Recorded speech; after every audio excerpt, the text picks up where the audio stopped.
can you stop thinking, stop receiving new information for at least 5 minutes? What if we had absolutely no knowledge of the world around us? Would it be better if we didn't know anything? When I was young, I didn't know that taking hot drink in a cup made of polyethylene terephthalate would be possibly dangerous for health.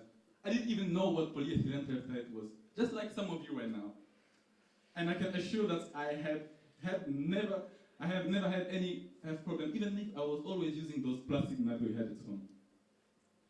Then one day, in my chemistry class, I learned that polyethylene terephthalate contained antimony trioxide. I'm pretty sure you don't know this other substance either, but it's a possibly carcinogenic product that can migrate under the action of heat and provoke acute and chronic health problems. I was surprised. And I became suddenly hostile to plastic, what I'm still today, and I even started getting more sick than before that chemistry class. I remember how my doctor made that bad joke of, I must stop eating plastic. I was 12 years old. I wish I didn't know anything. At least I learned one thing that day. Everything we encounter or undergo results from our level of knowledge of the world around us. Everything we suffer from comes from what we have learned and have been taught.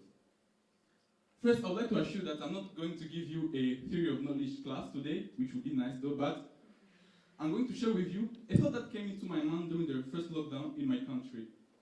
While doing some random research on Wikipedia, I got struck by a quote from the French physicist and Nobel Prize, 1963, Pierre Curie, that says, one can wonder if humanity has advantage in knowing the secret of nature, if this knowledge, if it is right to profit from them, or if this knowledge will not be harmful. So today I'm going to argue with you that knowledge plays a huge part in the decay of humanity, and as an outcome, we are going to brainstorm about a theater play script that we will call Knowledge Buries the Words. But let's just understand what I mean by knowledge, because it will be the main theme of our theater play script. For that, let's first get introduced to our four characters. First, what I call our original knowledge, or using Mikhail Polanyi's concept of implicit or tacit knowledge. It's the most difficult to explain because it is the most complicated and difficult to verbalize or formalize. It includes thinking, know-how, skills, innate or acquired skills, experiences, and it mostly depends on our environment and psychology. And we gain it through incidental activities or without awareness that learning is occurring. Then comes what I call our communal knowledge. It's basically what makes us different from other animals and what makes us human.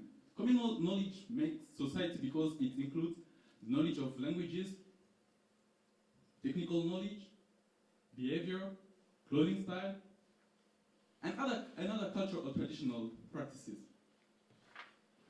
It is gained through enculturation and contact with each other.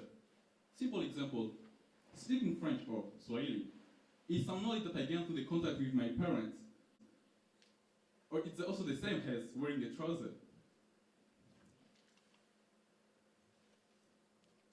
Our two last characters are a little bit special. They will be the main actor of most of our scene. Thus I put them in one set using Mikhail Polanyi's concept of explicit knowledge. What do they have in common?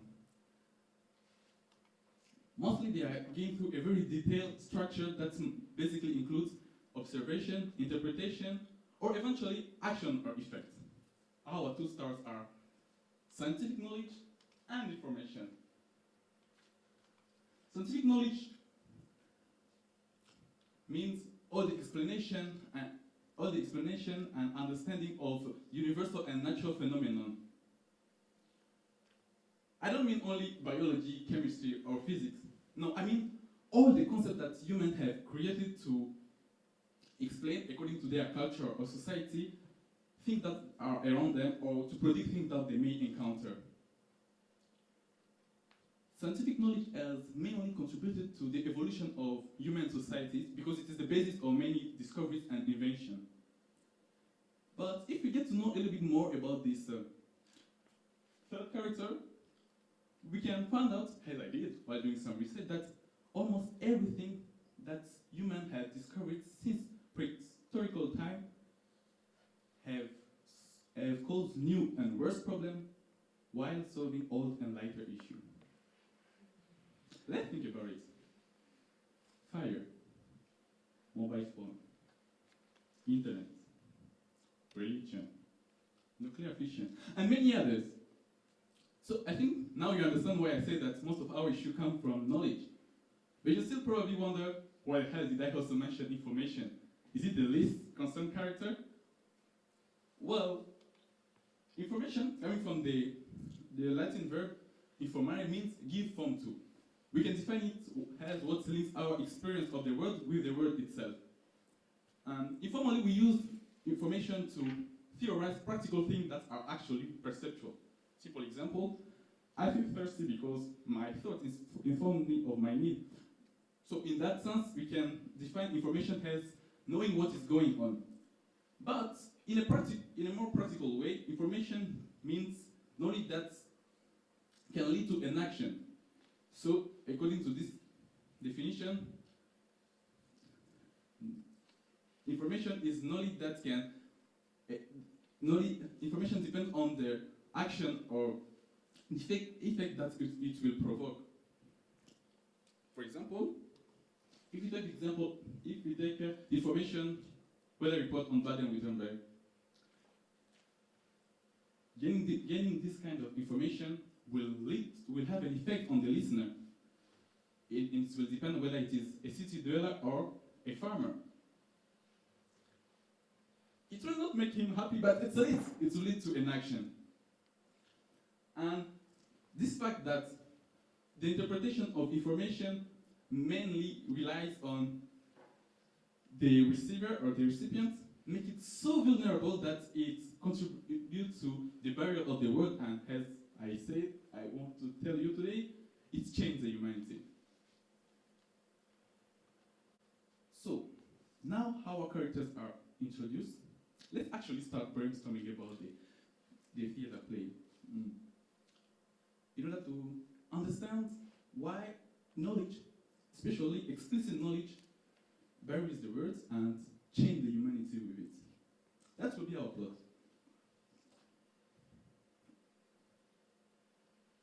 The decor is your mind. But let's first get inspired for the first scene by a quote from a German philosopher and poet, Friedrich Nietzsche. That's it. Knowledge kills action. To act, you must be obsessed with illusion. The main character in this scene could be scientific knowledge and information. Why? Indeed, the lack of information and knowledge makes us unable to do what is good to do, because we think that scientific knowledge gives us a kind of confidence in front of an obstacle.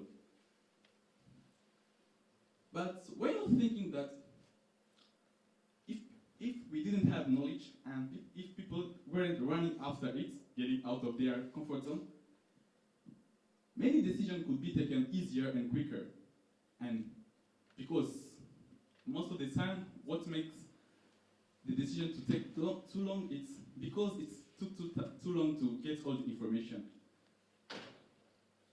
And then we can find out the rising action of this scene, which also leads to a question that says, can we get all the information, or how much time do we need to get all the information? So why not staying in our comfort zone with our illusion and completely no information?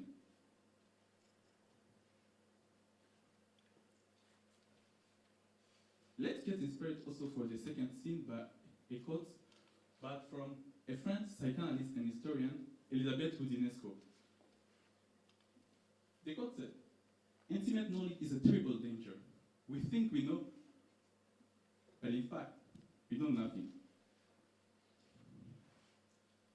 The intrigue of this then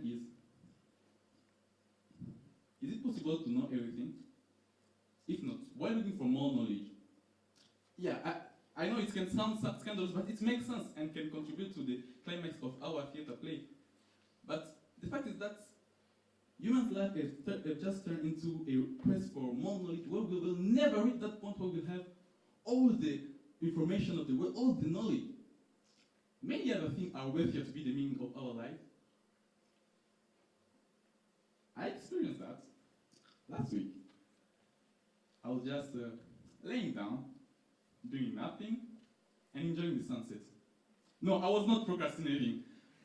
Yes, I had stuff to do. I had my math test the following day, but enjoying the sunset brought me a kind of happiness that learning or studying or getting more knowledge couldn't. I don't mean being an artist. I don't mean that I was trying to be an artist, because art is also a sort of race to knowledge. No, I mean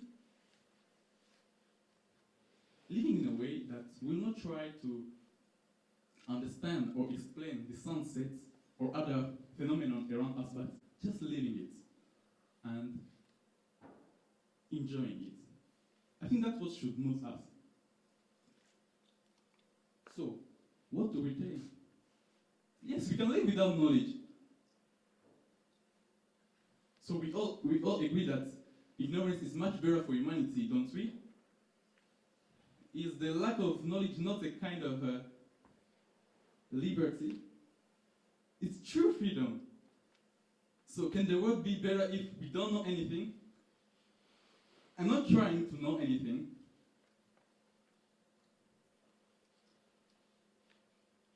But is there such a lucky human being with absolutely no knowledge? None? Does it mean that we are all doomed to perdition and damnation, condemned to live in a way that will only stay pursuing something that we'll never reach?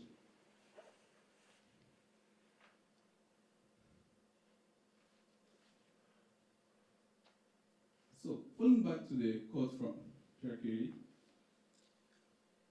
is there really a necessity of wondering if humanity has an advantage in knowing the secret of nature? In gaining more knowledge? I hope everyone had now an answer. Yes, I have the last quote to conclude so that we can have a kind of denouement for our theatre play. It's from an Indian guru, Nisargadatta Maharaj, that says, all your ideas change you. Once you understand that knowledge does not exist, that it's only ignorance, then you will be at the right level. Our brainstorming is done. So I give you back my first question. Can you stop thinking? Stop receiving new information? Would it be better if we didn't know anything and not trying to know anything? What if knowledge didn't exist? Thank you for coming to my TED Talk.